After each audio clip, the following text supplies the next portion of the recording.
Welcome back to the Fourth Way Podcast. In this interview, I had the opportunity to speak with David Pudwill about conspiracy and propaganda in the medical sphere. David spent a number of years in the FDA and is currently doing medical consulting. I wanted to speak with David for a number of reasons. First of all, his experience makes him a good person to talk to because he's seen both the business and the governmental side of things a little bit. Also, he was an easy mark for me because he's my cousin and I've known him my whole life. And so I knew that having come out of the FDA and no longer being there and maybe having to cover all of his bases, he would be able to speak a little bit freely and might be willing to talk with me. So, and I know he's smart, right? So I was in, when I remember my senior year, I went to calculus, and in my calculus class, on the first day, I look at my syllabus and I'm like, ugh, no way. So I dropped it for consumer math, which was a lot harder than I thought it would be, doing taxes and stuff. But whatever, I dropped calculus. Meanwhile, he was in, when he was in a freshman or a sophomore in high school, he's taking maths that I'd never heard of. He's in like Calc 3 as a freshman or something like that. So he's super smart and knows what he's talking about and has educated opinions. So I thought it would be a good conversation. Because David and I chat quite a bit, I made this one a kind of freewheeling conversation of sorts. We didn't know exactly where we were going to go. I mean, I had told him a little bit about my season on propaganda before, and so we had some discussions, but I didn't have as much of a script as I do with other people where I send them questions and they're able to have notes and think through their responses before we speak. We just kind of went with it. And so you'll probably get a different sort of feel from this interview than you do from a lot of the other interviews.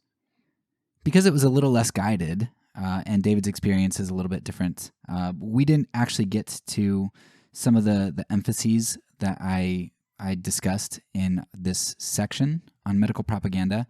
One of the things that we talked a lot about in regard to medical propaganda is sort of the deification or the religiosity of the medical sphere and the scientific sphere in our culture, as well as some of these ideas of benevolence, where sometimes things can happen, and the medical community or the scientific community will spin it as, well, we're doing these bad things because we love you. We know what we're doing. We seek a greater good. The ends justify the means. We got a little bit of that in this conversation, but it wasn't quite as emphasized. A lot of our focus was a little bit less on propaganda and a little bit more on conspiracy and how structures of conspiracy can form. And so one of the things that we brought up was George Carlin's famous dialogue you can get on YouTube, where he just basically says, hey, look, you don't need a technical or a formal conspiracy when interests converge. And so you get this idea of convergence versus conspiracy. And David talks a lot about that, right? He's not this big conspiracy theorist who sees a conspiracy behind everything, but because of the way that systems are structured, you're going to end up seeing convergence, and you're going to end up seeing these things which later look like conspiracy as people figure out how to manipulate the systems that have formed, but one might call them convergence over conspiracy. And so that gets a little bit into this gray area of definitions. How do you define conspiracy? Do people have to know that they're conspiring for it to be a conspiracy? How much manipulation constitutes conspiracy? All that kind of stuff. Before you listen to the conversation, I do want to highlight 3 things that I think were particularly important to note as you listen. First of all, David talked a bit about this idea of the importance of diversity. Or on the flip side, as we've talked about propaganda throughout the season, the problem of polarization. Polarization is one of the hallmarks of being propagandized, this extreme polarization. And so David talked about the importance of a diversity of voices and how that at this point doesn't seem to happen too much, especially in institutions, large corporations, governmental offices. Right? Things become politicized. There's a particular narrative or ideology that needs to be ascribed to. There are certain agendas and goals that everybody has. And so at some point, you don't really have a diversity of voices who are willing to kind of kick against the goads, who are willing to push back and put their necks on the line. Everybody just kind of goes along with the flow with one voice. And that's really dangerous. It's diversity a lot of times in science and anything that leads to revolutions and breakthroughs and knowledge. When you don't have a diversity of voices, not only do things become stagnant, but you lose the perspective of diversity that allows you to see things that you don't see when everybody's just kind of going with the grain. And so there are dangers to not discovering things, but there are also dangers to when you have one voice and there's dissonance, and you're the cause of that dissonance, that there can be problems for you. The second thing that you can note is we weren't originally planning on talking about the vaccine. It's one of those things, like I said before in some previous episodes, I don't want to really talk too much about the vaccine because that's one that's still fresh for a lot of people and for the COVID vaccine. And so I don't want to spend a lot of time on more controversial things that people might have some different opinions about, and it might be too difficult at this point emotionally for individuals to assess those rationally. But I thought that it was important as our discussion progressed. I thought it was important to bring up the vaccine because David was talking about diversity and was talking about polarization, and it did sort of tie into our discussion on the religiosity of science and medicine. Because as David was saying, you've got people who are essentially, they've become religious either way about the COVID vaccine, right? I'm going to vaccinate my infant. I don't know if anybody vaccinated their infant, but that extreme. You have people who are like, I'm going to just vaccinate as soon as I can, get as many boosters as I can. It doesn't matter if my kid has like hardly any risk, and it doesn't matter if this doesn't really protect my family members from having the virus spread to them because my kid can still get it. It doesn't matter. None of that matters because this is going to make me feel safe, and this is going to be my savior to vaccinate my kid. At the same time, you've got this religiosity that seeks a savior in something like freedom, where it's no way am I going to get my vaccine because the government, nobody can be trusted. All of the doctors who are out there, anybody who would say that the vaccine is good is on the government payroll, part of a conspiracy. And you've got people who just can't see any good in the vaccine and can't understand why the vaccine would be pushed and any legitimacy to it. And so you've got just this religiosity, this polarization on all sides, and there's not really a look at the data. There's not really a rational stance. And so we did get into the vaccine, and I think that's a good place to take a look at this idea of polarization, religiosity, this how polarization leads to savior complex on either side. Something's going to be your savior. And that's what propaganda does, right? It instills fear, and it creates these poles that can't think objectively or rationally, and then it ends up providing you with a savior. You got a different savior at each pole, but all propaganda is going to provide you with a savior. And so that leads us to the final thing. If we are polarized and we are very far apart from individuals at the other pole, how do you deal with those people who are essentially enemies? And if you're in the middle and you're getting shot at by both sides because everybody hates you, right? Because propaganda, if you're not with us, you're against us. And so both poles hate anybody in the middle. And David talks a little bit about this. He discusses how do you try to change people's mind? How do you have discussions with people? And he talks about the importance of listening, of course, which is vital. And then he talks about the importance of love, which listening is a form of love a lot of times, like truly listening, not just listening so you can respond and chime in, but truly listening in love because you care about other people and you care about what they think.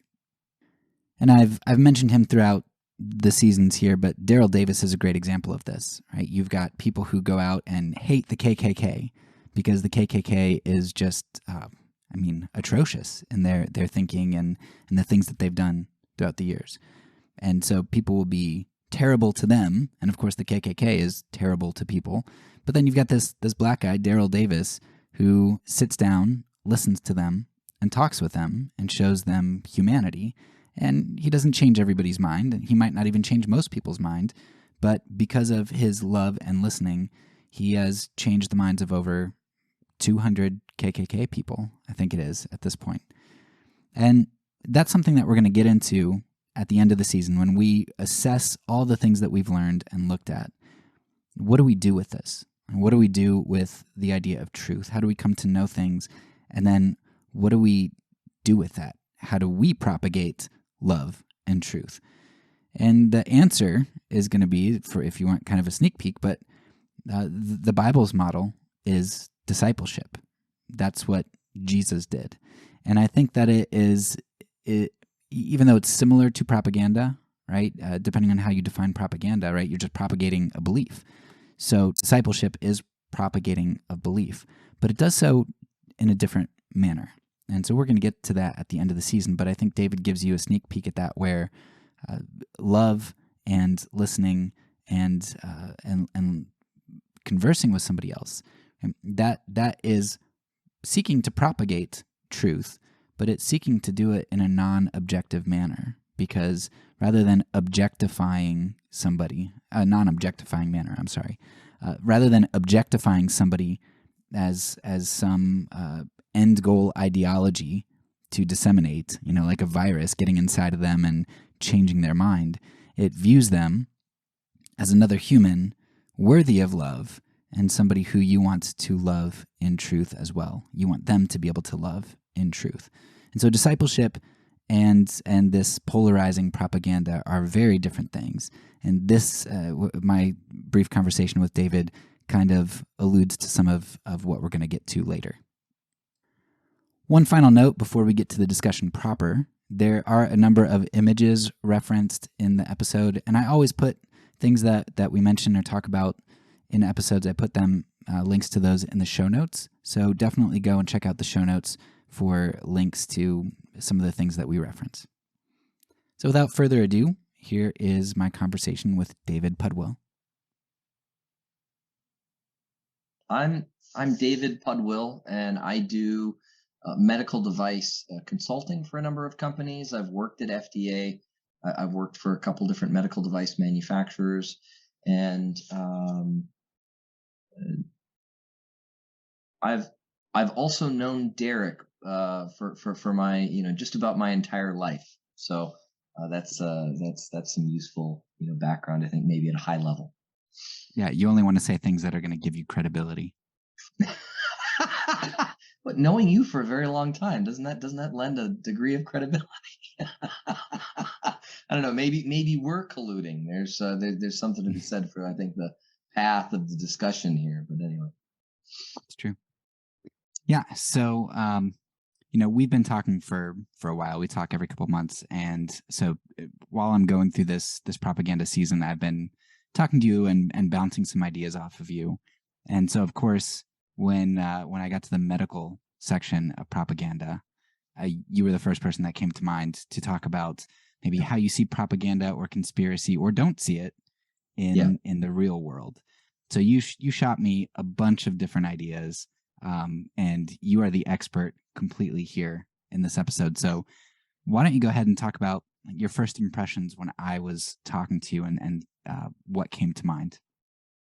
Yeah. So some of the first things that come to mind for me when we're thinking about conspiracy, and we've heard a lot of this language in the last couple of years, in particular, since we've had the pandemic situation with COVID, and there's a lot of things happening around FDA and and other government agencies, and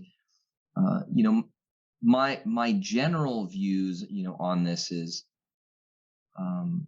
that we've set up a lot of institutions, and those institutions and the way that they've operated have fundamentally eroded public trust in them and how they operate.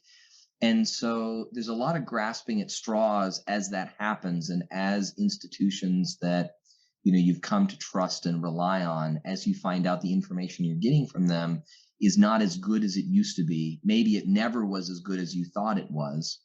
And you start to go down these rabbit holes of questioning everything you've ever known. And that's a very common, thing. I think once you find out one thing is false or some falsehood, happened, it's like, okay, we're in December, right? And I don't teach my, kids a whole lot about Santa Claus. They know about the guy, but they've always, for their entire lives, been the ones who showed up, and teachers complain because they're telling other kids that Santa Claus doesn't exist.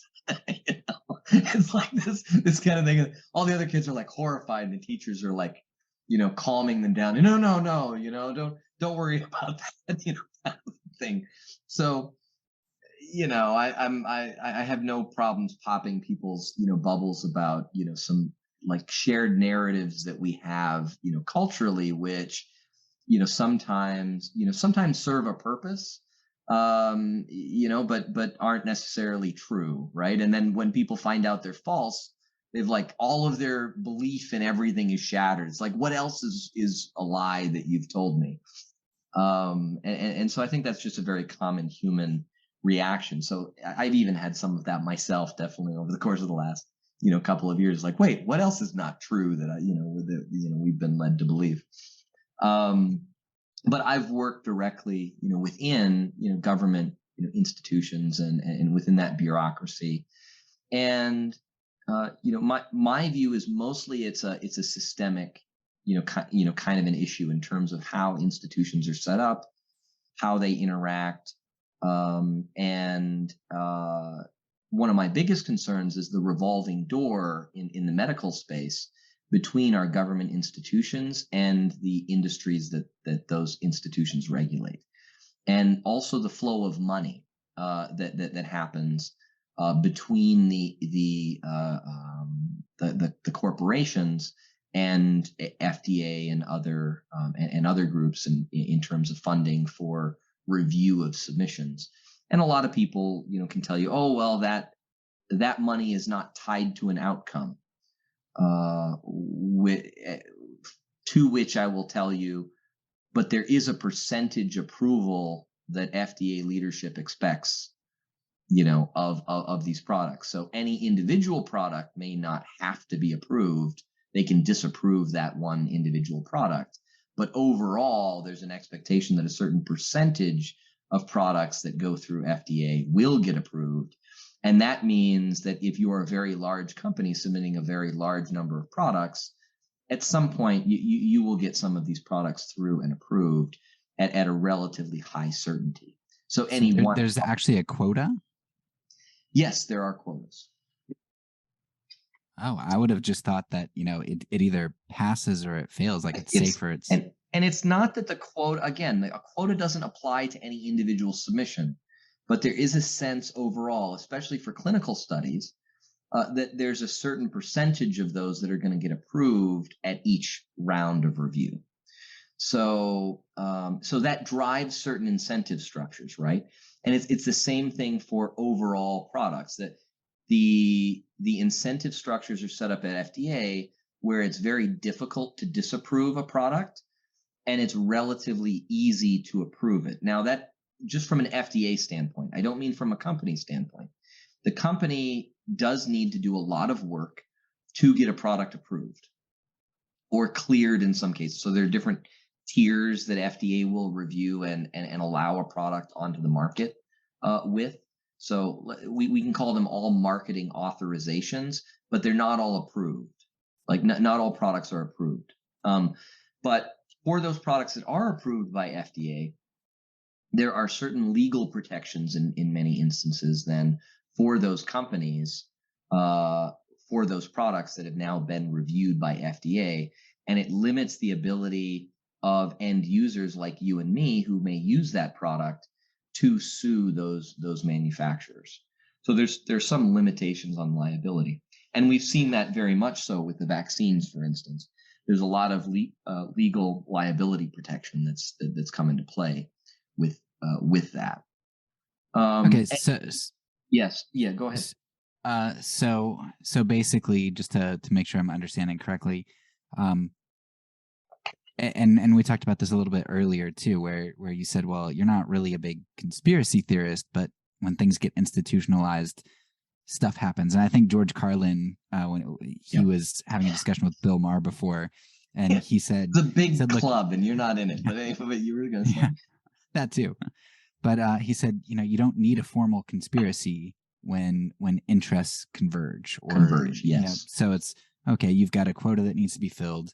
You've got a company that has the resources to do the legwork and pay all the financial burden of submitting, and they can submit a lot of things. And Yes. so, okay, maybe there's not a conspiracy where people are, in the technical sense, conspiring, but the Yes. system is sort of conspiring Yes.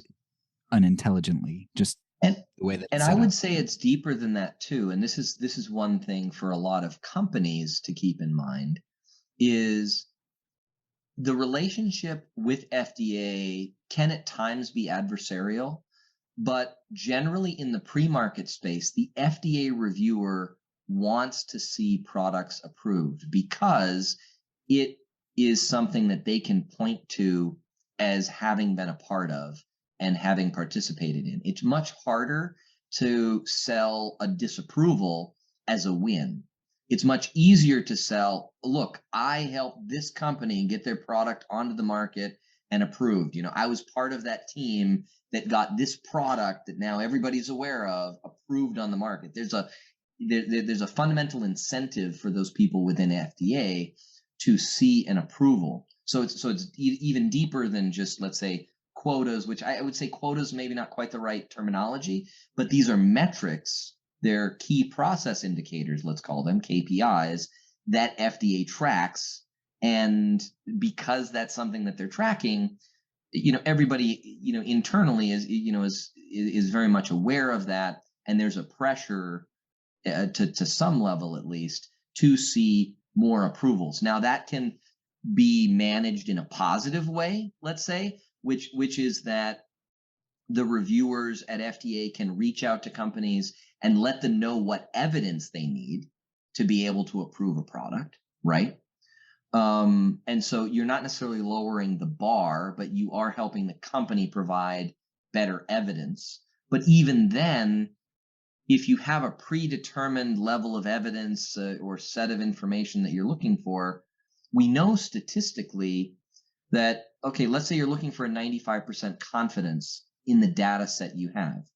What does that mean? That means uh, 1 out of 20 times you will get a false positive, right? So if you have companies that are just throwing everything at the wall, occasionally you will get compelling evidence at a 90 or 95% confidence interval that is just pure happenstance, that a product that doesn't really work on a population level did happen to provide sufficient evidence that FDA is happy to look at it and put that on the market. And so we try to set those thresholds high enough that that's not a very common occurrence, but it's set at a point where it does happen in real life, and we see this. I mean, FDA looks at literally thousands of products every year. Maybe more if you're going to count, across various divisions and what they're, going out and inspecting. But in terms of new products that make it onto the market, in medical devices alone, there are about 4,000 products that go through this 510K process at FDA, which is sort of a me too. I'm just like this other device that's already on the market. There are 4,000 of those products every year, and then there are another, let's say, 30 to 50 products that are truly novel that come onto the market every year. And that means even for the very novel products, at the kind of statistical confidence, that levels that we expect, a couple of those products might make it to market and not actually work on a population level. I don't know if this was. I don't remember if it would have been up your alley there at the FDA. But are you familiar with Elizabeth Holmes? Yes, very, very familiar Okay, with that. I had actually, yeah, my wife was just reminding me of this because I had been talking with them. I hadn't gotten into. I forget if I had done an initial interview with them. I think I'd actually spoken with them and done an initial interview with these people before this all went truly sideways. Because it was a group at the time when I was looking at this before all this came out, it had looked like they just needed good regulatory help and not that there was like malfeasance. It was just it appeared from the outside that they were able to do what they were claiming scientifically, but they lacked, adequate guidance, let's say, and assistance with somebody who was savvy about the regulatory landscape. But it turns out, as far as I can tell, from what's come out in the intervening years, it looks like there's nothing I could have done to really help these people because there were some real fundamental underlying issues about the truthfulness of the information that was being presented. yeah, I So read Tyler Schultz has. I mean, it came up as one of my free reads, and I was like, oh, conspiracy. This will be perfect for the season. So it was a really short read, but it's this guy who is a part of the project, and he started like seeing red flags fairly early or earlier than a lot of other people, and it's and kind of his story. you have to be But careful about it though too, because like on the flip side, I believe that what they were trying to achieve is possible.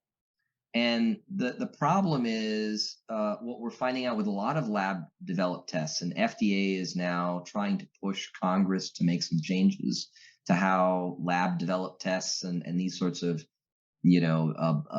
diagnostics that Theranos was working on, how they end up getting reviewed and approved or put on the market. That there would be sort of a fundamental shifting in how that whole landscape is managed. That may very well have been one of the things that was messing Theranos up, was that they were trying to use some of these tests, and these tests are not interchangeable. Some of them perform better than others, and when they started getting these really wonky results, the problem that ended up manifesting was they started obfuscating truth to people that they should have been truthful with. So it's very possible if they'd gone a different route, even though they ran into those challenges of having these discrepancies, if they'd actually pushed into that, it's possible they would have made their way through it. And I think somebody could end up doing effectively what Theranos was trying to do.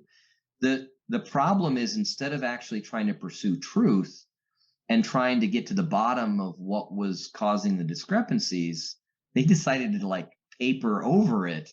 And then, the whole thing went sideways. And that gets into something else, I think, that's similar to what we've talked about, in terms of just how you want to operate in the world.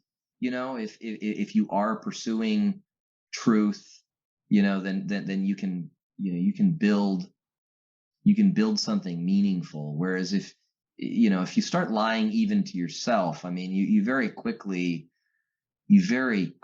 bring just all kinds of calamities down upon yourself and the people around you. yeah, reading that book, it was interesting because there are a number of different ways that you can lie or obfuscate truth. So some of them, I took a statistics class, terrible at it, but I Lying with did. statistics. Oh, I appreciated all the various ways that you could just manipulate things. It's like, well, I can just change the test and it'll give me, a different outcome. And it's kind of cool what you can do, but it also gave me a lot less faith in a lot of these statistics and tests and things. So with Theranos, they've got I forget exactly how it worked, but he talked about how, you know, let's say you need 95% in order Yeah. to move forward.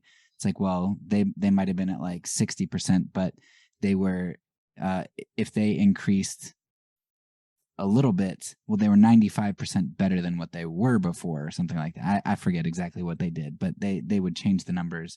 So you have people who are purposefully changing numbers, but then you also have, like, he talked about the just how gregarious Elizabeth Holmes was, how just outgoing, and like how confident she was. And like he'd look around and be like, well, everybody else like believes it, and they must just see things that I don't, and how easy it is to put your head down.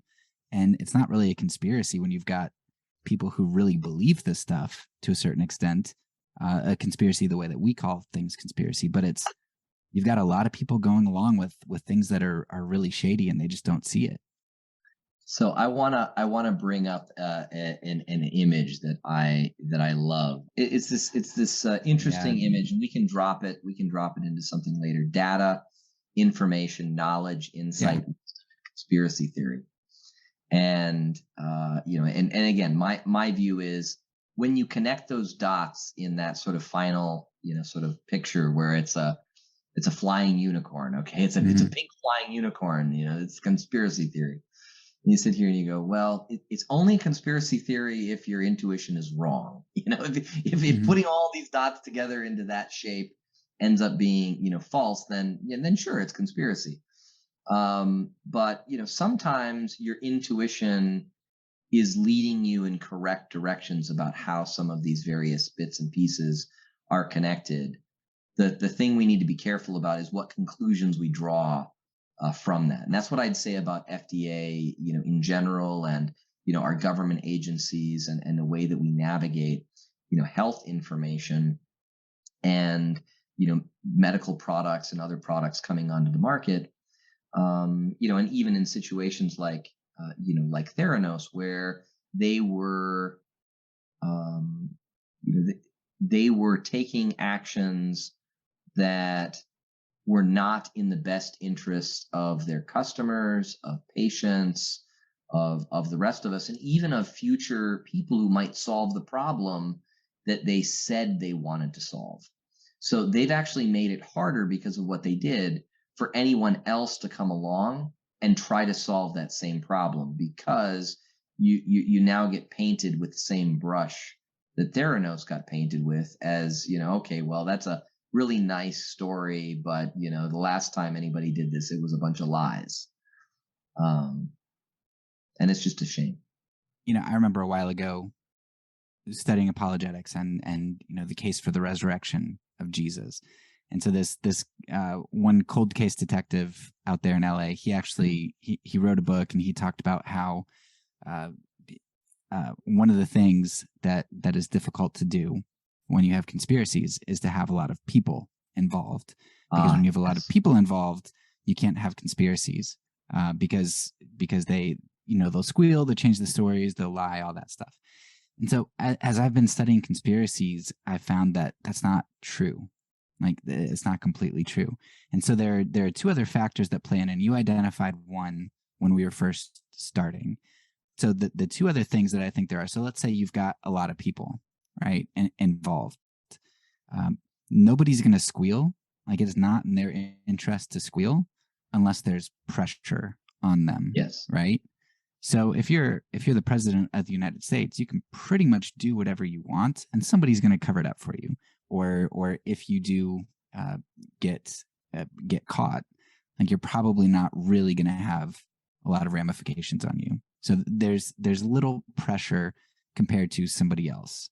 Um, but then there's a third one, which is That ideology. cuts both ways though too, because then all of a sudden there's a lot of upside to revealing that, because you can become the famous whistleblower, like who took down an administration. This was the whole thing with these journalists with the Nixon administration, right? So there is some incentive there, maybe not for the people involved, to share the information, but for other people to reveal it. So you do get some interesting counterbalance there in some cases. Yeah, I think a lot of times the people in positions are egotistical, and so Hitler. I mean, if you're killing, massacring millions of people, you've got to know that there's going to be a significant consequence if you fail. But he's like, well, I'm in charge. I've got the power. I'm not going to fail. So I think you see the Well, and same it's thing in also this. interesting because they, in a lot of the recordings, because they have a lot of like table discussions and things, and there's a lot of hinting around the edges about this. And I haven't gone and listened to all of them, but my understanding is they tend. I don't know that they ever came out in some of these sort of settings and said any of this explicitly. And so it's very interesting how some of these things happen where um, they don't get discussed openly. Everybody knows what's going on, but there are a number of settings in which it still doesn't get brought up. And that's the kind of thing you do see happening. I would say, in some contexts with, uh, review of various medical devices and drugs and these kinds of things at FDA, where, okay, here's how the system works, and people are just going about doing their various pieces of the puzzle there, but nobody's going and revisiting, is this the right approach? Nobody's taught, like, there are all kinds of things that aren't talked about, and you could either say, well, so in the case of, let's say, Hitler, though I always hate going to Nazis, because it's sort of like the edge case, right? But it's like, well, they're not talking about it, which means like something is going on because nobody's talking about it.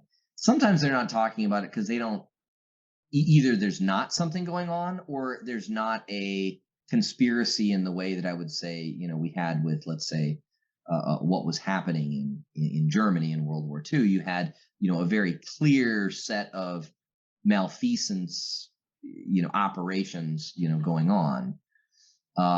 Whereas a lot of our institutional challenges, a lot of people may not be saying some of the quiet parts out loud, which is concerning. So whenever there are, things that are known sort of more generally, but nobody talks about it, that's always a concern. But as far as I'm aware, being pretty deep on, on the, having been pretty deep on the industry side and on the FDA side, the challenge in terms of our institutions is that most people believe that the system is operating, as intended, or that it's operating appropriately. But I would argue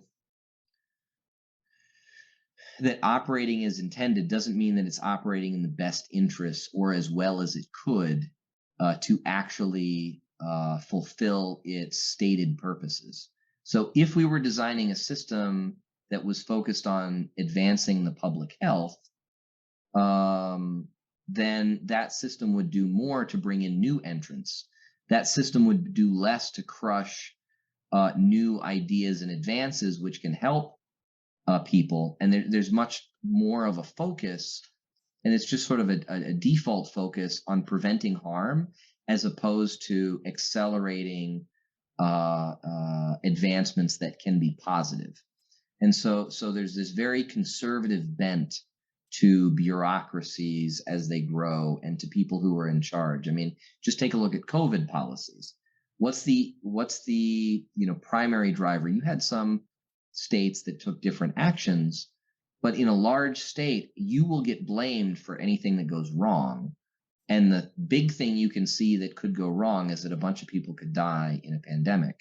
And so if you're overly draconian, most people will end up forgiving you, even if you were wrong.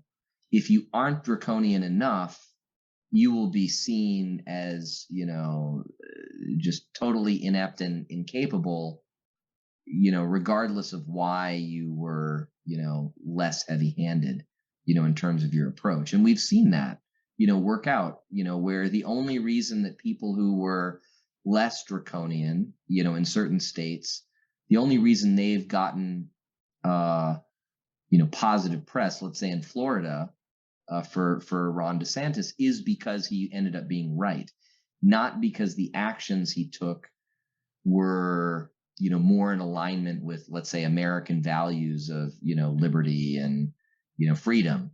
If a bunch of people had died, he would be a goat. Nobody would have any respect for him. It's only because he was right that he was able to get away with, holding on to, let's say, these kinds of, values, which is sort of a scary thing, for me, being someone who, wants to see those values of individual autonomy and liberty, free association. I want to see those things advanced. But I think the only reason the public tolerates, that is when it works. And if people start dying, the public will very quickly turn on you and expect very, very draconian measures. And they're willing to tolerate very draconian measures. I mean, the public has been willing to tolerate things that I never would have imagined you could get away with doing, in this country. And you've seen it, in a couple different, sort of cultural contexts. But I don't want to derail us too far into that direction. Right. Um, yeah, going back to so I think you identified how a system can just work out with people just kind of complying and kind of doing status quo assessments and thinking, well, everything's working. The third things, right? So if you have a lot of people involved in conspiracies, but also if there's not a lot of pressure, the third thing is the one that I thought identified at the beginning, and hope you can talk a little bit more about. But if you have people who have a very strong ideology, very zealous about something or believe something very strongly, then even if there's a lot of pressure and even if there are several people involved in the conspiracy, that ideology can unite them and actually, solidify them in their position in spite of pressure and everything. Yeah. So you were talking a little bit. I don't know that you would have called all the people in government and business and the scientific community zealous for an ideology, but you did talk about a lack of diversity. Yes. So there is kind of one preeminent ideology. Could you talk about that?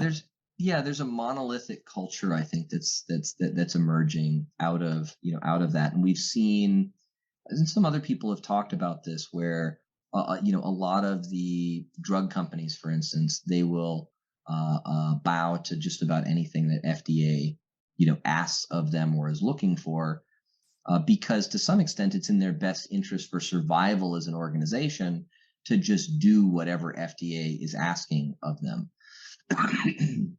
And I see this leading to, in many cases, some fundamentally unscientific approaches to the way that we manage risk, and the way that we advance public health. And so one clear example in my mind is around something called biocompatibility testing.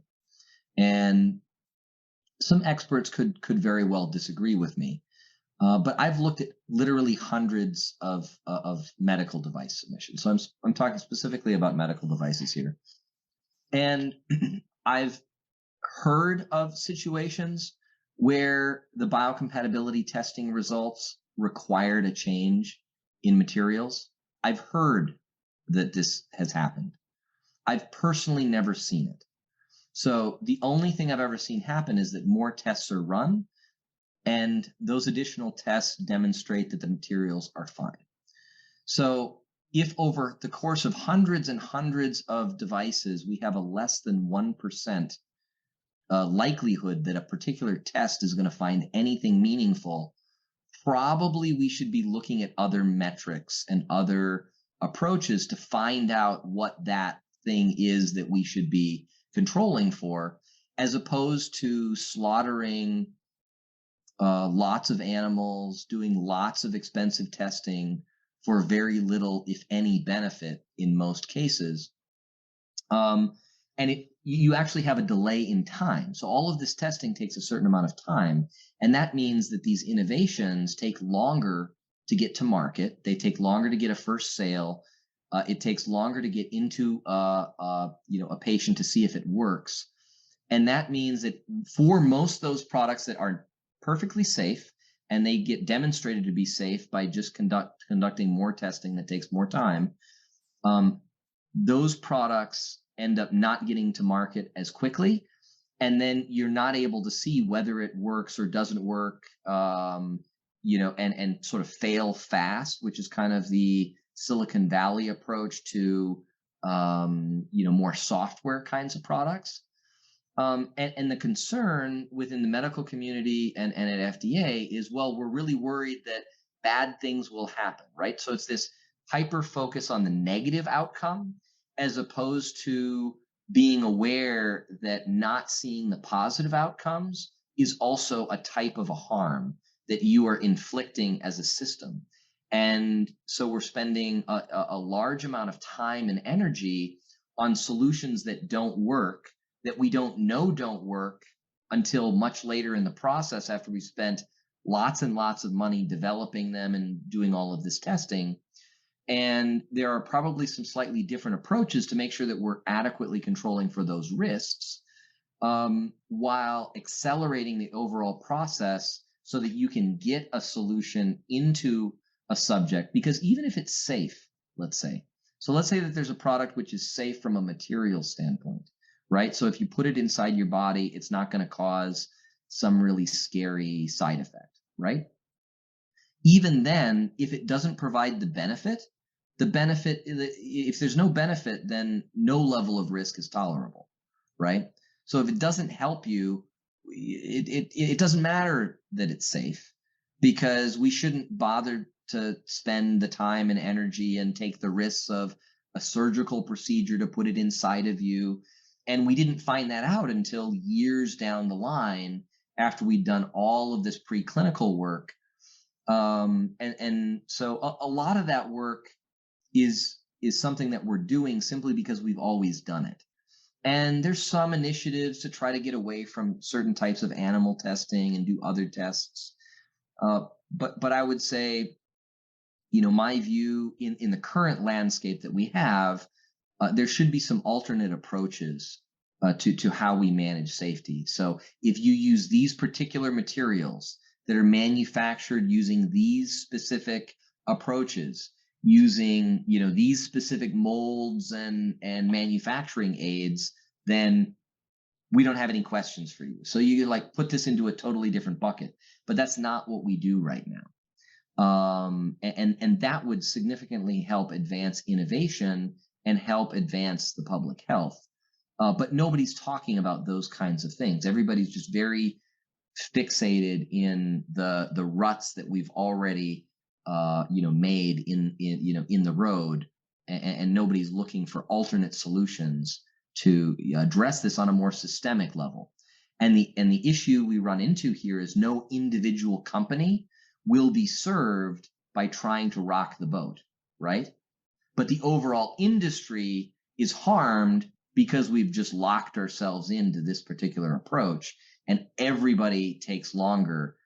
There's another interesting diagram, about strings and springs and traffic conditions. So this idea that you can have a fastest route if it's just one car or a small number of cars on a small road. But what ends up happening is you get to an equilibrium where everybody's taking longer to get to their destination than if everybody just used an optimal route. So, and there's no way to optimize the system to speed it up once it's already in place, because everybody has their individual incentive, which drives the overall system to be less efficient. And that's what I see happening within medical device review and drug review, and just in terms of how FDA operates. So you have that side of things where you have this inefficiency, but then on the flip side, you have this very large barrier to entry for new people coming in, and it's almost inefficient by design because it will kill new companies coming in. So whether that's what the system intended or it's just a happy accident for big players, there's no real incentive for the big players today, for the billion and larger valued companies to change the system, because currently it works in their favor to prevent competition from coming and eating their lunch.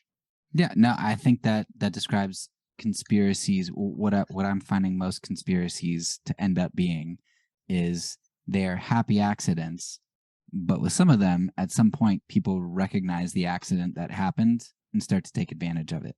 And so it's not like this, decades in the making, people conspiring to create this elaborate system.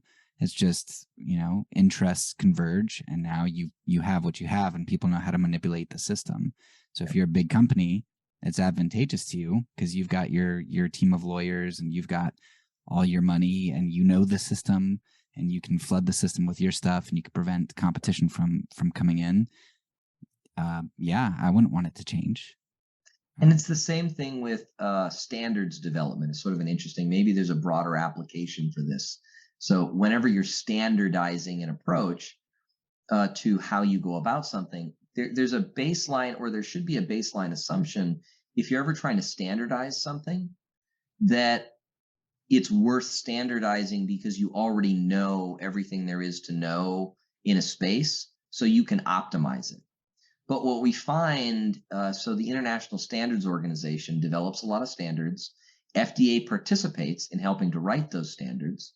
Those standards are mandated in much of the rest of the world. In the US, they typically, let's say in terms of FDA, are quote unquote, let's call them voluntary, though, it's strongly suggested that you comply, right, with these standards. And what you end up finding out is that these very large organizations spend energy and resources staffing those standard writing committees, right, with people who are aligned with their interests, and either on purpose or as a happy accident end up codifying standards which are to their benefit and not to the benefit of their competition. I've seen this directly happen when I was working in industry, where one of the competitors ended up writing their own version of a connector that they'd already implemented in their devices. They made it mandatory. So we had to change all of our devices to use that connector that was their proprietary connector of the competition. So we had to spend all this time and money and resource. And maybe it's just because, hey, this is a good idea, everybody should use this, right? But the cynic in me says, that there was a little bit more to it, than that, especially when it became the expected standard that FDA and the rest of the world were pointing to as what you should be doing in this space. And any number of arguments you have that may or may not be valid just fall on deaf ears at that point, because everybody's decided, and there's a lot of energy and momentum, behind staying the course once you've decided to do something, and you just can't get anybody to change their minds once it's been codified, or it's very, very difficult for anybody to change their minds. And so this is the other way that that can work. And the little aside there, I would say, which is a little bit shocking, is that FDA, a government agency, now effectively directs people to go to an international standards organization to go purchase copies of those standards so that they can apply them to their products. But for all intents and purposes, it's required by FDA. Now they're going to tell you there are alternatives, but that's going to cost you way more time and money than just giving these guys a couple bucks to implement their approach. And you could say that benefits small companies, maybe, but really it's a very strange thing that you've got a government agency directing people towards paying for standards from a private, or at least a non, U.S., government, entity, you're now, instead of getting, the input for free, which FDA does, give you in their guidance documents generally, you're now having to pay some third party, to do what the government wants you to do. It's a very interesting, twisted, situation from my perspective. Okay, so there was a lot there, but I want to. Yes, and we haven't even gotten into where I want to get to, which is the revolving door. But that's okay. That's later on. But So continue. yeah, one of the things that you mentioned, and if you don't want to get into it at all, I know that we want to avoid vaccines a bit, but there's one thing that you said, and you can choose to answer it or not. But you're talking about how you think that things should be data driven, and that the system as it's set up does not do that. In No. regard to, but you also said that you want to get things out to help people, as opposed to kind of being too hard on them on the front end. So it seems like with the vaccines, there are a lot of people complaining that we don't know what they are and what damage they could do. And in the one sense, okay, that's true. There's some of that which is hyperbole, but continue. I think we've got some good data on both what's in them and also what they can do. Though I can appreciate the nuances of that concern. But most of the people shouting that are disingenuous actors. Right. So, but continue. Yeah, so you've got this vaccine that's like, okay, well, we really don't know what it's going to do, but you've also got this virus that could potentially be bad. We didn't know, right? You don't know. You have to take your best guess, and it could have been bad. And the only reason people aren't being flayed right now, who took the freedom route, is because it ended up working out because in their it favor. worked. The 2-point conversion was good. But at the same time, otherwise you would have been, otherwise, let's lock them up and throw away the key, man. But when we were talking, you did have reservations in the push for this being done on youth and certain demographics, because you said, and especially pregnant women. I mean, that's the thing. I have still not seen good data, and I still see communications people from FDA pushing, that everybody should go get themselves vaccinated and boosted. And getting vaccinated is not the same as getting boosted. And this is the thing, like nuanced medical people, can tell you about the accumulated risk that is inherent in getting additional booster shots. And that somewhat depends on whether you've been exposed to the virus as well. And so, the individual risk profiles are going to vary. So there's a lot of disingenuity, if that's a word, in how a lot of this is communicated, and there's a lack of nuance projected. And the communication tends to be, go out and get yourself fully vaccinated. Well, one, that's a moving target. Two, we also know that if you have natural immunity, it's actually it's once you have natural immunity, it's better. Before you have natural immunity, you might be in a population that would be better served having some protection from vaccinations, but that protection wears off over time. So it's sort of a double-edged sword. You almost want, and I'm not advocating for this, but like it almost sounded like you want to go get yourself, vaccinated to blunt the effect of the virus, and then go put yourself in a position where you will get COVID, so you can have some of the like longer term, benefits of immunity. But at the same time, both the vaccination and COVID itself have certain like negative health, effects. And anybody who's going to tell you otherwise, that, vaccines are perfectly safe and there's no side effects, they're lying.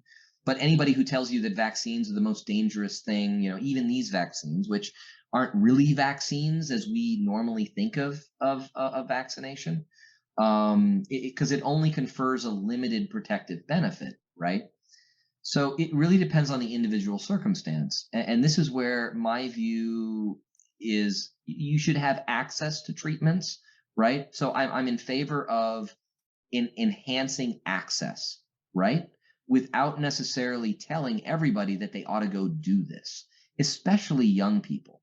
Unless you have a 5-year-old or a child who is at some really enhanced risk, I don't know why we are pushing vaccinations in those age ranges based on data which is not very good. I mean, the data didn't meet, at least initially when we started rolling a lot of this out into children. The data did not demonstrate just sort of the basic level of what I would have expected that data to show for us to broadly expand it and recommend it in everybody. Now, it's one thing to say it's available. And so if you're high risk, you should talk with your doctor and think about going and getting it. And so we have this like lack of nuance in how we have these discussions. It's kind of an all or nothing. It's like, either all of the children should go get vaccinated, or we don't have an approval and no one can get vaccinated. It's like, that isn't it's just somewhat anti-scientific, and it's become very tribal because everybody wants a counter position. But reality is a lot more nuanced, where you say, no, I actually want there to be available treatments, recognizing that maybe we don't have really robust data yet, but we have enough data maybe that certain populations should consider it at a higher level of adoption than the general public, or at least than children generally. And I'm also I look, it's a family decision, for a lot of these things.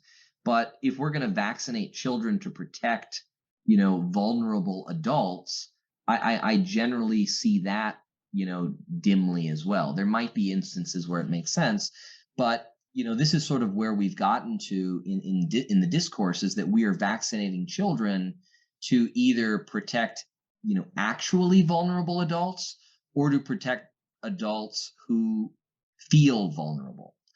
So a lot of adults want to go get their child vaccinated because it's going to make them feel better about either their child's safety or their safety or the safety of the community, when the evidence does not necessarily support that.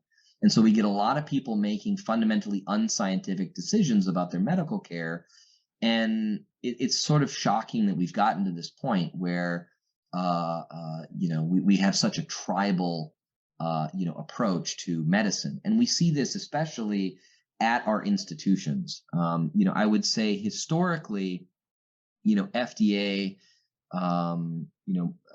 has had a political bent, but it has been scientific in its approaches and its decisions. For all that I don't always agree with what FDA may do, they've tried to be at least scientific in the decisions that they made, even if they are more aligned politically with one side versus the other. What we saw in the pandemic is the CDC and the NIH, I would say, and other health agencies ended up becoming much more partisan players. And we've seen FDA to start following suit, where they are starting to make decisions that are much more tribal and much less scientific. And that's just bad for overall public trust in the institution. And I get why some of these decisions are made, but it's disheartening to see that tribalism is winning out over the scientific method and approach. All right, last question, then I'll let you get to your revolving door. Yeah. So let's say you're talking about whether it's the COVID vaccine or whether it's vaccines and autism and other sorts of things. You get people who are tribal, on all of those things. And maybe you would agree with tribalism when it comes to the vaccine and autism link, because that seems like something that's a little bit more clear. But okay. How would you let's say you're talking. And again, there's a difference between this being, a broad population effect, and this potentially being an individual, adverse event. I mean, we both have an aunt who, potentially suffered vaccine side effects from, I believe it was the polio vaccine. Right. And, so I don't know if that actually happened or not, but there's at least a reason to suspect it and to potentially explore that. And so it's interesting when, people who are very aware of that situation, um, are blind to, the potential for vaccine side effects in a novel vaccine, much less, one from years ago. And it's interesting too when we look at the data. So I'll back up a little bit and then sort of frame most of this with the statement that the issue we're running into around COVID specifically is that we were not scientific in our approach. So we didn't run randomized control trials. We don't know. The data doesn't exist anymore, and we've confounded the data set, so we can't even run the trials today to figure out what we don't know, because we've totally confounded the data set with the approaches that we took that were fundamentally unscientific. So rather than running studies to see which intervention in a randomized control manner actually are, better or worse, what the safety effects are, we didn't require that. We just did a population level study without a control group. And that is just it's appalling from a scientific standpoint. So we just don't have good data now, and you can basically say anything you want, and nobody can prove you wrong around certain sort of positions about COVID and vaccinations, et cetera, because the data is just not good because we didn't bother to collect it. So I'm not going to take a one side or the other, except to say we were unscientific in our approach, and I don't think there's any question about that. And that I hold against the regulatory agencies. The regulatory agencies should have been more scientific in their approach and less driven by fear of what was happening, because then we would have actually had information to drive future decision making. But instead, we had years of very little, if any, good information, followed by population level interventions, again without good information. And so it's like we have not learned from our mistakes. And most of the people who were in charge of those agencies and making those decisions are not the kind of people we need running scientific agencies. Like that's like fundamental number one. You want people running scientific agencies who are scientifically minded and are actually going to take the steps needed so that we can have the information to make good decisions in the future. And you don't want politicians and bureaucrats running scientific agencies? Generally not. Okay. And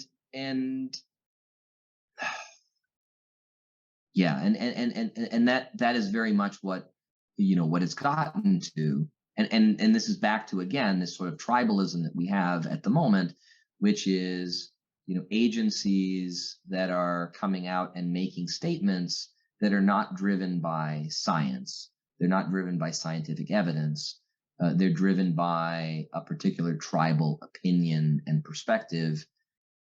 Yeah, and it could have gone the other way. Like so how do you deal with that in conversation? You have people who they get their 5-year-old vaccinated when they're completely healthy. They're not around anybody uh, who's susceptible. they And probably already had and some level of natural immunity at that point. I mean, the well, but number at the of same time, school-age children who had it based on titers. I mean, when we go and look at who's had it and been exposed, just about everybody at this point, has already been, exposed, and most of those that are children were exposed naturally and developed some kind of natural immunity. So, and I'll continue with this other point. The problem with not having data is that, so there's some population level information that's come out about the overall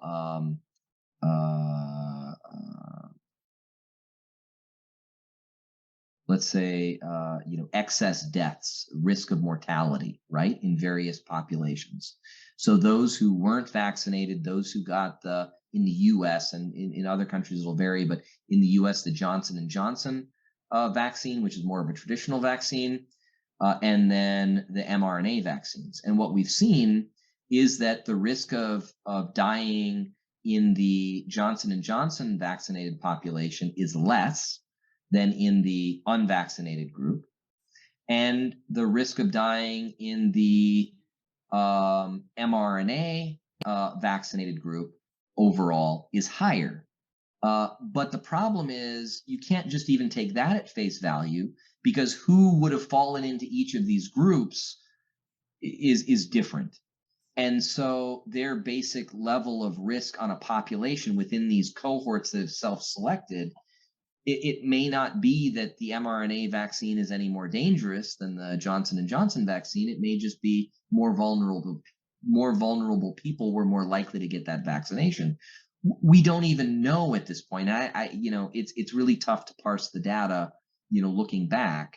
And smarter people than I are exploring this and chasing it and trying to make heads or tails of a lot of this excess death data. But I just point to it to say we fundamentally don't know the things we ought to know. If we had approached this much more scientifically from the beginning, we would already have the answers. People wouldn't have to go try to do some, obtuse statistical analyses to try to figure out, what's the better approach? What should have we done?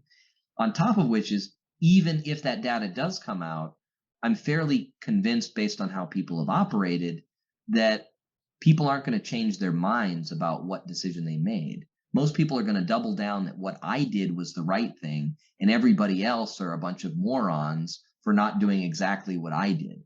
And my view is what you should do in an individual circumstance is going to vary. And I probably can't tell you one way or the other what you should do. Though, I have a framework for how I would deal with that in different cases. And it's mostly based on sort of the risk benefit and trying to overall reduce the risk that you're exposing yourself to. And there's certain circumstances where, getting the vaccinations is probably a higher risk, especially if you're getting boosted. Like we know that for certain young men, the more boosters you get, the higher the likelihood is that you're getting certain sort of, heart related issues. And so, it's going to be very nuanced and depend on the particular, situation. And then I see, blatant lies come out, about the data that we know. There were, I believe it was animal studies, but, we saw in certain animal studies that the spike proteins accumulated in ovaries, which means that there are certain risks for women that are probably higher than men, because we didn't see a similar, kind of, effect for testicles, for testes, for instance. So, there's just and whenever people are fact checking these statements, there's like an obfuscation. Like, this is the thing I've noticed looking at news and looking at fact checking. They have a side that they want to be on, and then they fact check the argument they don't like and find the narrow way in which it's either true or false to fit their narrative, as opposed to talk about how it's true and false, narrative aside. And it's the thing that drives me nuts about just about everybody involved has a side they're trying to tip the scale towards. And maybe that's always been true, but Yeah, so that's one thing that comes up probably the most out of all of the things that we discuss in propaganda is polarization. That's kind of how it thrives, in the sense that it creates an us versus them. It creates an enemy over there, and then it supplies the savior. And I think that's you talking about how, I mean, it really is religious for both sides. If I see a lot of people in the more conservative groups that I run in. They're posting news articles all the time, like, spike in stroke deaths in young people and all kinds of stuff, and they're like, see, or we this say, died suddenly documentary that's yeah, going around. I don't know if you've seen this, but anyway. yeah, and so they're like, well, see, we did the right thing, And it's like, well, maybe it was the right thing for you, right? Maybe it was, but it might not But have there's been no that. way, even if it is, Yeah. there's no way you could have known that when you made the Yeah. decision.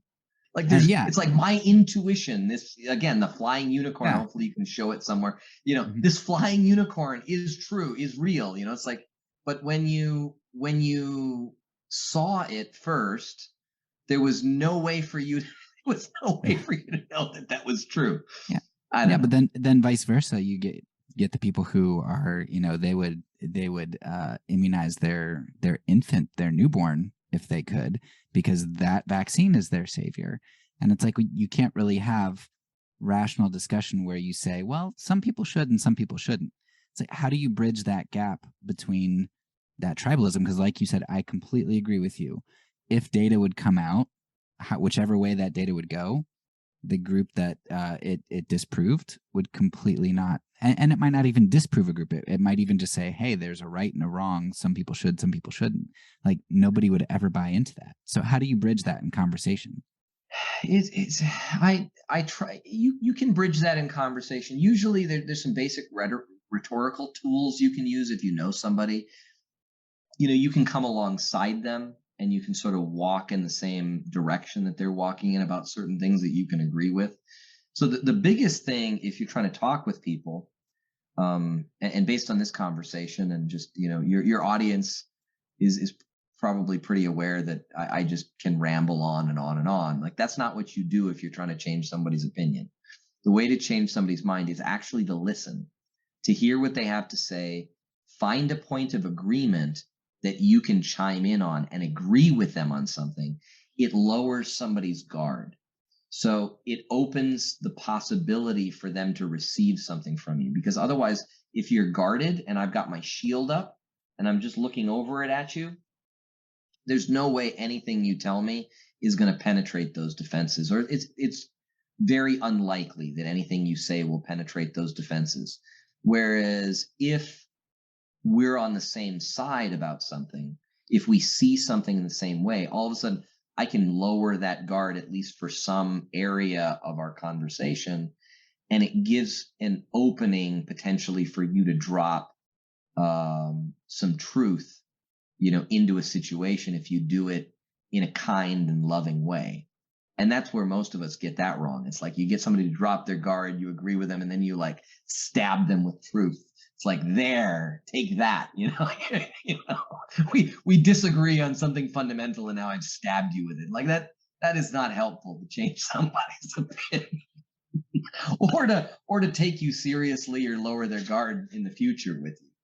So so that's the basic thing, is just trying to treat other people in a kind and loving way, and find ways, in conversation where you can agree with somebody and you can find a point of alignment, and then you can push back on some of those things gently where there might be a misalignment, and they might settle into a slightly different place. It's a long and slow dance, I would say. You're not going to get them to your position, even if you're right.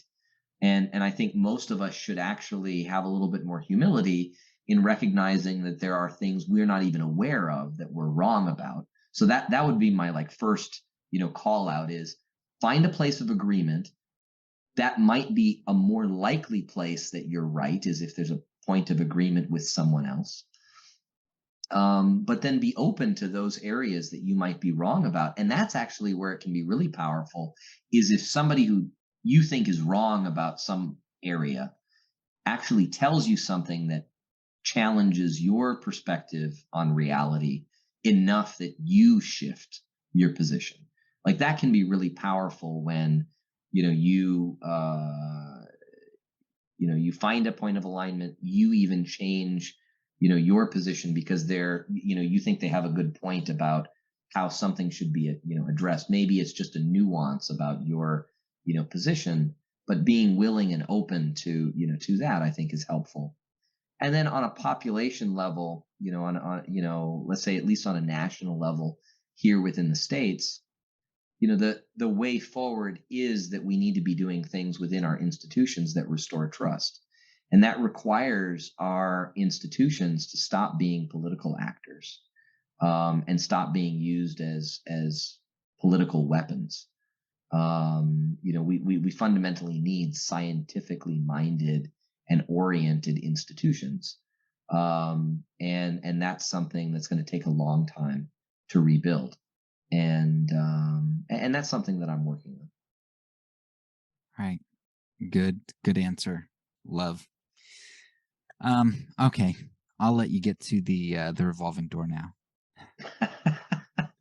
So I'm actually in some ways, represented in this, right? So I had been at FDA for a number of years.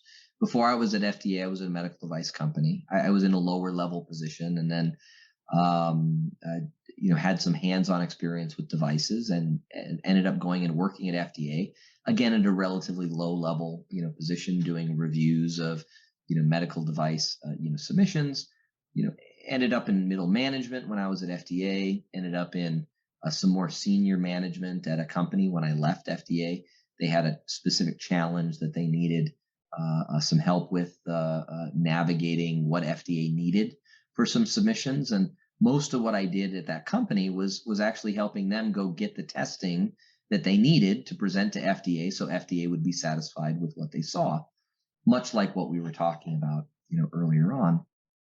And you know, and then at that point, I ended up going into consulting. I've helped, some small startups, some medium-sized companies navigate FDA bureaucracy and regulations, and help them prepare for FDA to show up so that they can, do a better job of giving FDA what they need to get a positive result. And there are a lot of people like me who've served in government and now are more in the private and consulting space. The real challenge, though, this is it's a situation, though, which I think can cause a lot of consternation, among people, that you get this movement of people from industry to FDA and then from FDA to industry.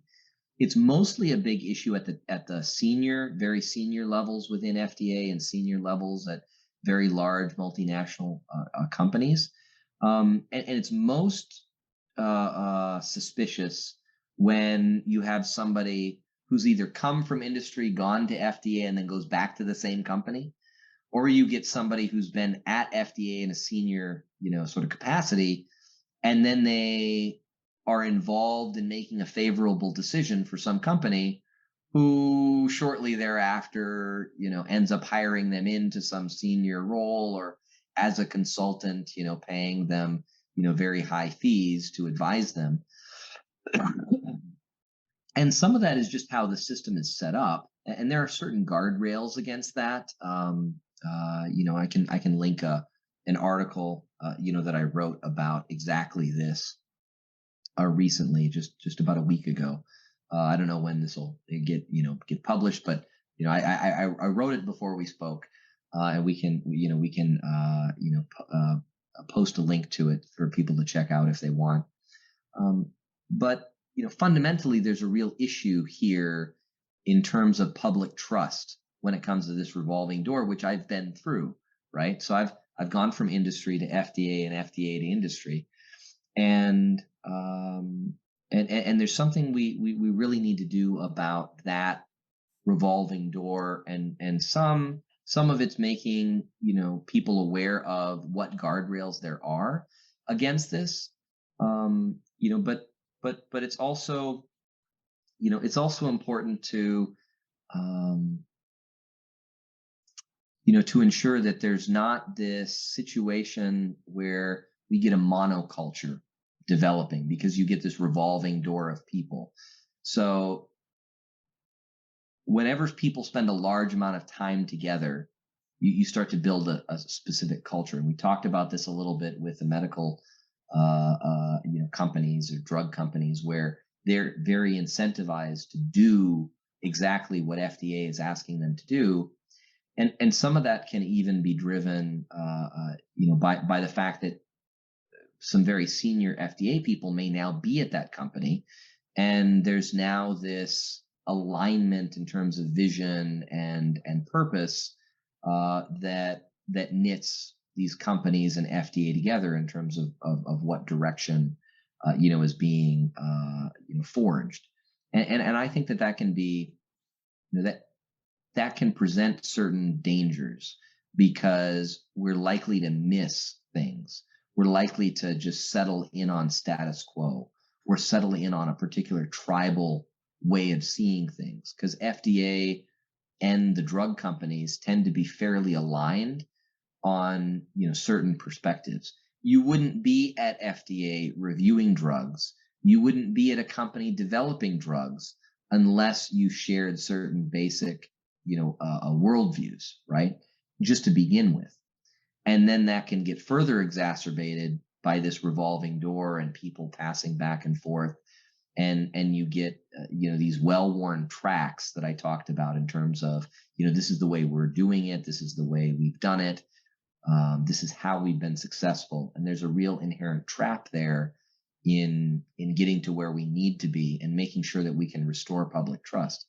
Because the public is not going to be very trustful, about a system which has got this revolving door between industry and FDA, and where there's a perception, at least, that FDA is allowing all kinds of things onto the market, which, for the public, may in some cases be hazardous, and that's back to this idea that the incentives politically and for agencies is to avoid harm, not to advance innovation, which is going to bring some benefits. It's the harms that are easily calculated, right? Those that happen for a product that was approved by FDA, that you can point to very easily and say, look at the harm that was caused that FDA didn't stop. But it's very hard to be able to characterize and to quantify those harms that are caused because FDA is not moving fast enough to put other innovations on the market that would have done a lot of good, potentially even been life-saving for certain people who didn't have access to them. I mean, one really good example here in the drug space is HIV drugs, and there was a public outcry about that. But basically FDA doesn't tend to move on in some of those kinds of ways unless there is a public outcry and a demonstration right outside their front doors. Can you be a little bit more specific on that delay? Yeah, so I'm not familiar. So this was in Rockville, Maryland. There were some demonstrations that happened. I've got a picture of that too somewhere. 1988 AIDS protest at the FDA. October 11th, 1988. AIDS activists occupied the Food and Drug Administration headquarters in Rockville, Maryland, to protest for improved treatment and care. At that point, there were drugs that were being developed to help AIDS patients, and they weren't available on the U.S. market, and they weren't available to people experimentally or otherwise. And so you would actually, I think this, there was a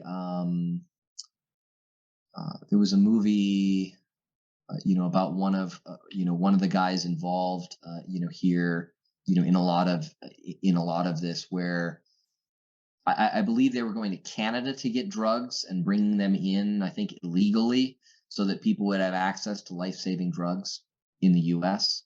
because the U.S. FDA wasn't allowing access to those drugs. And so it fundamentally changed FDA's approach, to managing, drug access.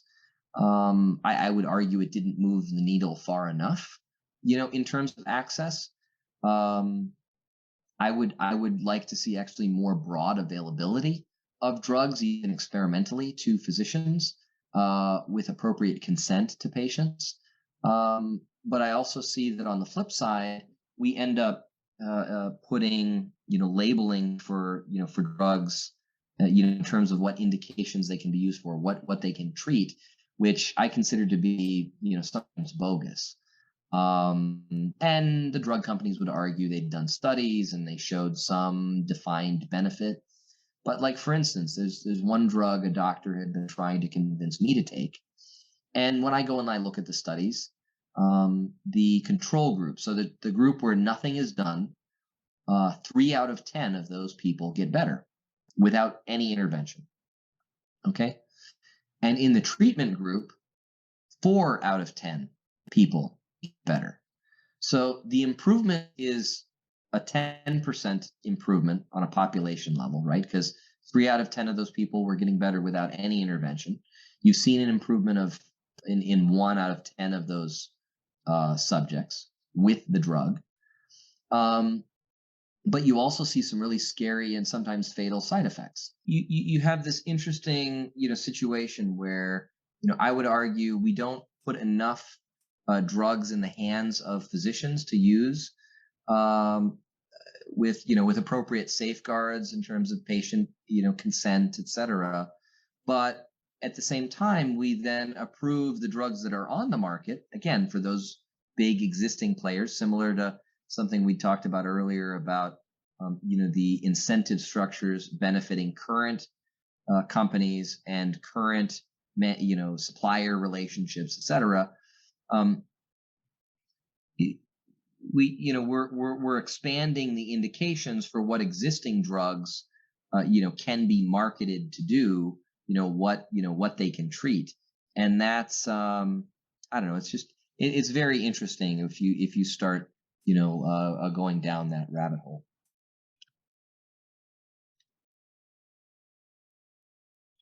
Yeah. Um, I think I've exhausted all of my questions that I can think of. I think you've covered pretty much everything that I could have imagined getting to. So it's just like a short recap, and then you can maybe correct me on anything or fill in any important points that you think I missed. But Absolutely. so it seems like today people are very tribal, and that seems to extend into the institutions, which are tribal, or what we'd call probably political, right? Being political instead of seeking truth, seeking position, power, advantage of some sort. And And so, the agencies themselves accrue power to right. themselves as opposed to serving the interests of the constituents that they're tasked with serving, or the people that they're supposed to help. So And that so, there's that power dynamic as well. Yeah. and because of that, they do things that are either deceitful or untruthful or not in the best interest of their constituents, and therefore they lose trust, and which polarizes people even more because some groups see conspiracies everywhere, and other groups who agree with the political decisions are like, well, they've got my interests at least, so I'm all on board. And what we end up seeing is that maybe there's not one overarching big huge conspiracy uh,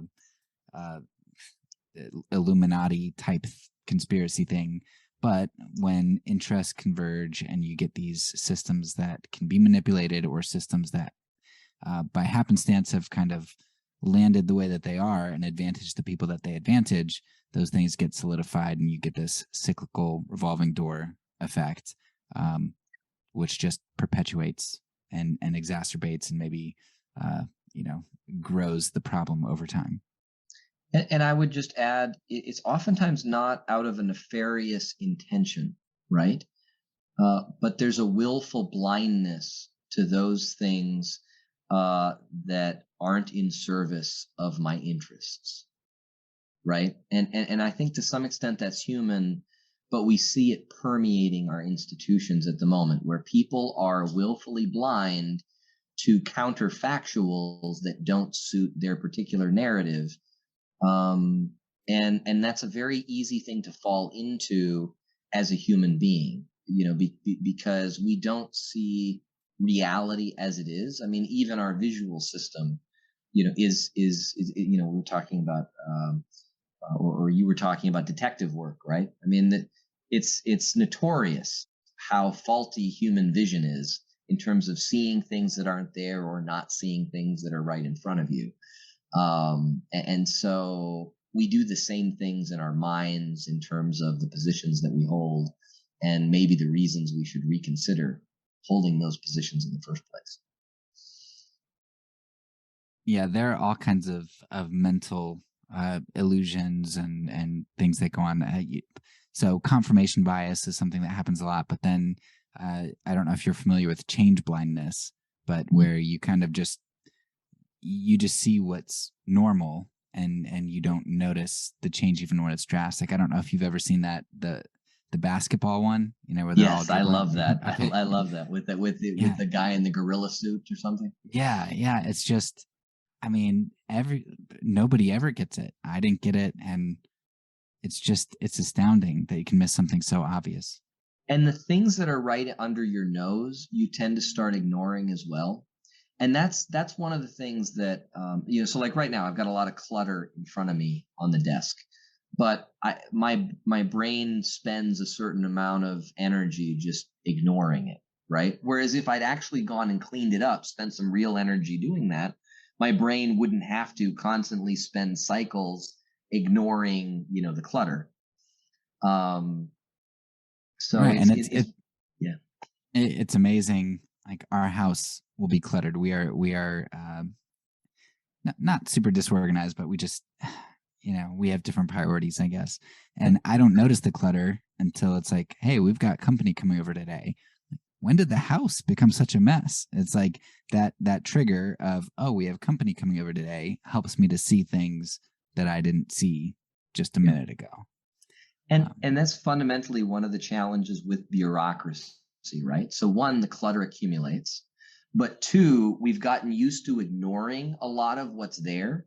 So we don't even see, or people within the bureaucratic state don't see the impact that that clutter has on everybody around them, or on the sort of on how things would otherwise operate if they cleaned it up a little bit. And there's also this situation where there's not a lot of reinvention, right? It's like this is what we've been doing. We've been doing it for a long time, and you don't necessarily recognize the reasons that people started doing that thing in the first place. And the situation on the ground may have changed such that it doesn't make sense to be doing that anymore. So, one for instance there that I'll leave you with is, FDA started as a small number of people, and basically, I believe it was called the Poison Squad. This is back, late 1800s, early 1900s. These folks were tasting, like trying out different commercial like foods and seeing if they got sick. And if they did, they'd do some further investigation, right? And at that point, with a group that small, it made sense that you had to bring everything to you. But anymore, the size and scale of what we're doing at an institution like FDA, there are so many people there, they could actually go out and visit all of the facilities directly. They wouldn't have to bring everything to them. And so fundamentally, when you hit certain scales, the way that you should operate in being most efficient and most effective might change. And I would argue that we've gotten to that kind of a situation right now with a lot of our institutions, where they continue to do the things the way they've always done, but the reasons they used to do those things in the manner that they did them, it's no longer the situation. And we should be rethinking how we go about doing business at some of these federal agencies, because they can be a lot more effective if they go out instead of bring everything to them. All right. Well, I told Catalina midnight, and it's right about that. It's a little bit after. It's right so. about that time. So, well, thank you so for much. your patience, and we always tend to go long, but I'm glad you put up with my long-winded conversational stuff. No, I appreciate it. Yeah, yep. Now you've got to send it to the editors. It'll be like a 10-minute edited clip. You can take out all the extra bits and pieces. Yeah, unfortunately, I'm the editor, so so not so much. Publish it in its full unadult, unedited form. Most of the time, I do very, very little editing. I'll have to do a little bit more on this one just because of the breaks and because of the break. things. But yeah, I've got a list of questions, but with this one, it was more of just chatting and seeing where it went. So, well, hopefully we covered all the bases, and if we didn't, I'm sure we can chat again soon. All right, sounds good. Well, thank you very much. I hope it was useful and helpful for your audience. And I inquire, about negative feedback from people, or I solicit it and welcome it. So if anybody has some ideas about where I'm horribly wrong in any particular, I would love to hear it. So please do send Derek your negative feedback so that I can get it. That's right. Yeah. All right. Sounds good. All right. Thank you. That's all for now. So peace, and because I'm a pacifist, when I say it, I mean it.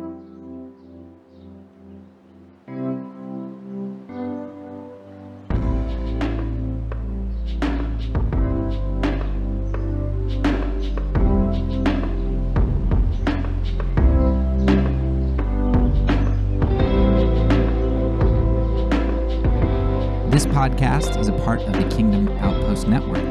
Please check out the links below to find other great podcasts and content related to nonviolence and kingdom living.